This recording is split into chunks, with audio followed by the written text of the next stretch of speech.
大家好，我是阿胖，这是我花了30元钱买的1斤大虾，感觉比吃猪肉还要便宜、划算，而且更营养。首先，大虾清洗干净，然后用剪刀剪掉虾腔和虾须，再把虾背打开，这样吃的时候会更入味。最后用牙签把虾线挑出来就可以了。现在向里面加入料酒、食用盐、白胡椒粉，搅拌均匀后放一边腌上15分钟。接下来准备一个洋葱，洗干净，然后切成丝。切好之后装入大碗中，等着备用。再多切一点蒜片、姜片、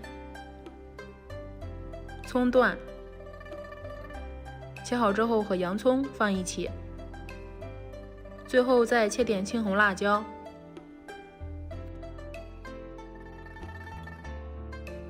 现在调一个料汁，向里面加入1大勺生抽、1大勺清水，再加入5克淀粉、1勺黄豆酱，搅拌均匀就可以了。砂锅多倒一点油，放入葱、姜、蒜、洋葱，炒出香味。炒出香味后，把腌好的大虾一个一个码上去，再把调好的料汁倒进来，上面放上青红辣椒，盖上盖子，开中火焖上6分钟左右。哇，好香啊，太香了！最后撒点葱段就可以享用了。